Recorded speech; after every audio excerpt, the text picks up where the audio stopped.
Yeah, and a trike is officially referred to as a weight shift control vehicle, and that's because you literally shift your weight relative to the wing to fly these things. Now, I happen to have a lot of time in trikes, and I love the way they fly. There's a lot of pilots who go, well, isn't it reversed? You say you push forward, and that slows you down, and you pull back, and that speeds you up. Isn't that kind of backwards? And the truth of it is, you have to think about where you are. You are the stick in these kind of airplanes. If you push back, that means you're moving your weight to the rear of the airplane. That means the nose is going to come up. That's going to slow you down. If you pull forward, it means you're moving your weight forward. If you pull the bar back, it moves your weight forward, so it's like pushing the stick forward.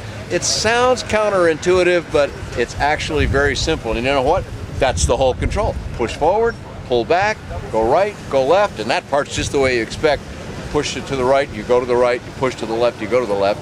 So it's pretty straightforward kind of airplanes, and these things do some great flying. They're very durable. They handle winds very well. They handle turbulence quite well.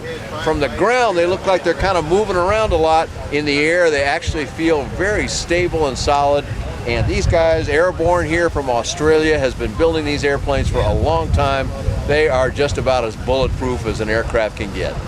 This model is the AirBorne XT? This is the XT912. As we can see behind me here, this has got the 912 engine on it, which gives this thing some impressive performance.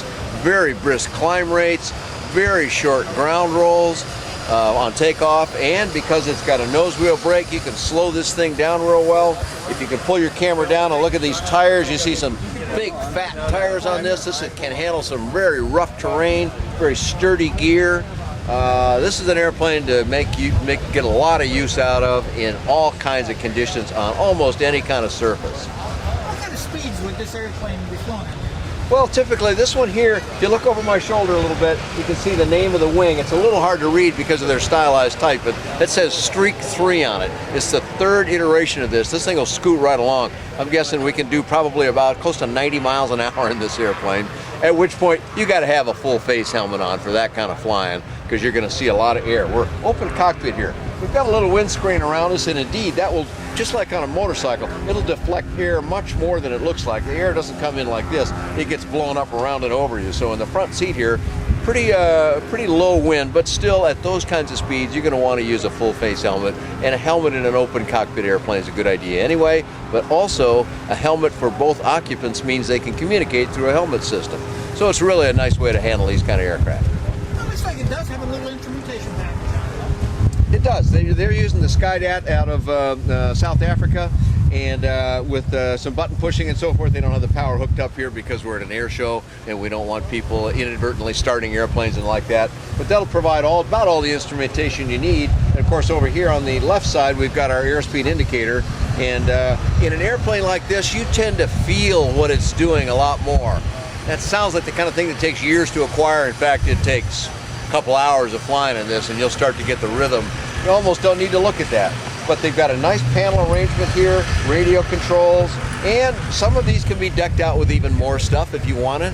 And they do have differences in how they do stuff. In a moment, we'll have a look that way, and we'll look at how you trim this airplane. You might think a weight shift wouldn't trim, but in fact, they've got trim on it as well. Now, for controlling this airplane on the ground, first of all, it uses a bar push arrangement.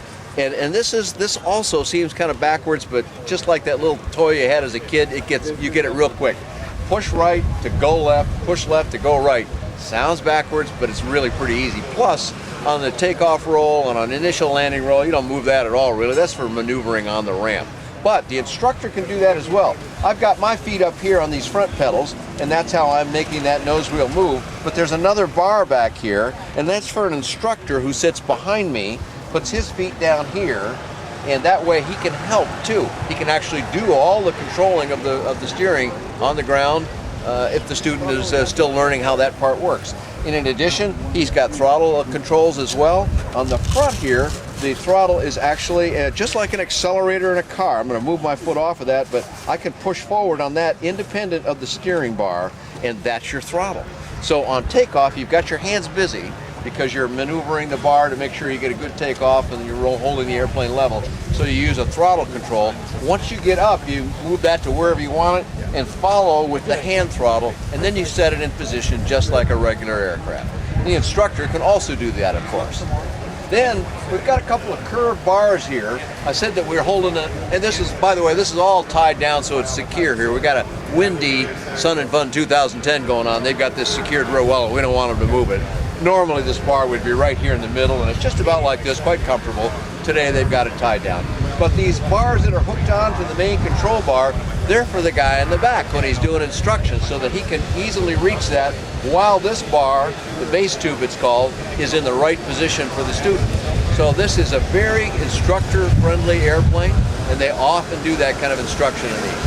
Or if you're flying it solo a lot or you don't want to do that, these are easily removed here. Just unbolt the what are called the instructor bars. You can take those off if you don't need them. Okay, so if you want to get more information on the airplane, Dan, where will we go? Well, this one is sold. It's an AirBorne Australia product, so you can go to AirBorne Australia, AirBorneWindsports.au. But Do you have a flight report or information on this airplane? I have, Dave. I've gotten to fly, I think, every single one of the AirBorne models. They make single-seaters, ones with 2 strokes, ones with 4 strokes, different wings. They got a lot of different combos, and I've got many of those on my website, which is bydanjohnson.com.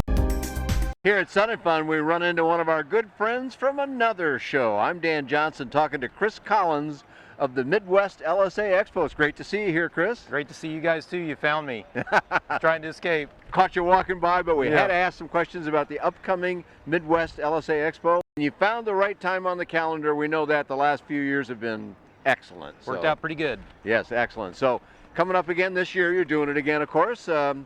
Give me a couple of names that are coming to the show for you. Well, for instance, last night I was looking through the new AOPA magazine and turned to the very back, and there was an ad for Bristol, and it actually had OSH and then MVN on it. So All that's right. pretty exciting, you know, Pretty to cool. read that in your motel room. You bet. That's very nice. So all the guys are there, you know, of course, Jabiru and Zenith and UL Power. I got to mention Robert on UL Power. Of course. The hit of the show. Just the list is long. It's hard to come up with right now on camera, Sure, nervous like this in front of everybody with all the AOPA people across the hall looking at us. Yeah, that's right. There is a flock of people back there, and they're watching to see what they have. You know, just trying to bring it off the top of my mind. The Aeroprac guy. Yeah, we know Dennis. we're leaving some Yeah, people yeah, out, yes. and they'll all be mad at me. But the point is, you got a good crop of airplanes that will come again, and we'll do the show for those days. And for what Video Man Dave here and I do at the show, yours is one of the very, very best for us to come and do in-flight videos of airplanes and so forth. So another reason for people to come and exhibit at your show, beside the public they reach out to, is the opportunity to get some attention. I get asked time and time again what's new for the show, and there really isn't anything new. What we do best is giving the customer access to the skies. No hassles whatsoever. Just go fly. It is the easiest place. Yes. There's a lot of great shows, and I'm not putting any of the other ones down because we appreciate what they're doing too, but your airport is so wide open, so easy to get out and go take people for a flight. And you know what? Shows like this are great. We love Sun and Fun. We love Oshkosh, but there's so many people, it's hard to kind of get around, and you can't get somebody's attention. If I walk up here, we're standing right in front of Continental Motors. If I walked in there right now, I'd have to wait to talk to somebody, Right. maybe 10, 15, 20 minutes. And then I kind of go, well, you know, I think I'll walk somewhere else, and I never end up talking to them. Exactly. That doesn't happen at your show. No, not at all. You have the undivided attention of all the exhibitors there, and comparison shop and comparison fly. And I'm going to brag on Chris a little bit because everybody likes to go to the show, partly because of this man right here. The team you run, yeah, I know you got a bunch of people that help you. It's not Yep. just you doing everything. But you're out there, I'll say cracking the whip. You're a much nicer guy than that to be a whip cracker, but you keep everything moving. It happens. You're so accommodating. Everybody likes to go to the show just because they get well treated, you know, and good things go where they're well treated. We have that Midwestern atmosphere. Everybody is excited to see the guests, and it's just an easy thing for us to do. And an army of volunteers wearing orange shirts like the one I have on and cater to all the needs. And you do that very well. For folks that don't know about it, give us a position on the map where Mount Vernon is, Sure. because a lot of people don't know where Mount Vernon is, but they know some other places. The southern end of the state, intersection of I-57 and I-64, equidistant between St. Louis, Missouri and Evansville, Indiana. Okay. You know, so we have a southern climate more than the northern part of the state. Yeah, and The it's, weather's usually pretty early good. September has usually been very good, not so burning hot like it can be down Right. here, and yet nice weather for flying, which is of course the main attraction. How about from Chicago? Chicago's about 4.5 hours. Okay, From and the that's southern pretty end. much straight north, Straight right? Or south. you're straight south to, Yes. from them. So for that huge population there, but basically anybody around the whole Midwest, you're very central. You're not that far. We're 8 hours drive from 50% of the United States population. Is that right? I Yeah, don't that's know if one of I've those ever heard that fact, economic but- development stats that Okay. have people like me spurn out. Someone wants to fly commercially fly into St. Louis, it's just an hour and 20-minute drive over to us. That's Real what I've easy. often done. So Yes. and easy to get vehicles, and it zipped right over. And it's not bad drive at all. And if you do fly your general aviation aircraft, we have shuttles to and from the hotels. And you They're got a lot of free. hotels there, and they're Yeah. reasonably priced, so you're not going to spend a fortune. And then we also have camping on the field, which is free. We have showers on the field, and we're very equipped for things like this. Beautiful. And so what happens if a whole bunch of airplanes flying? You got any room for them all? Plenty of room, plenty of room. Got 10 acres of concrete ramp space, and then we got a whole other end on the other end of the airport that we can position airplanes and tram everybody to the show. Great stuff. So once again, Midwest LSA Expo. It's now part of the aviation calendar. All right, give us a web address where we can find out more and get the dates again and like that. MidwestLSAExpo.com, September. All right, Chris. We're glad we caught you walking by here. You're out talking to vendors and trying to encourage more people yet to come to the show. That's correct. All right, well, that's good. So all you folks that are watching, early September, there's no other good shows right then. Come to the Midwest LSA Expo at Mount Vernon, Illinois, an hour east of St. Louis, approximately, and catch that show. You get to go for flights there like you basically can't do anywhere else. We get to do that. We love that, but all the individuals that come get to do the same thing. Yes. Good stuff, Chris. Keep on doing good. Thank you, Dan. So for more about the Midwest LSA Expo, I always give it lots of coverage because I really love the show, and there's always so much to do there for me that you can find a lot of that and all kinds of affordable aviation on ByDanJohnson.com.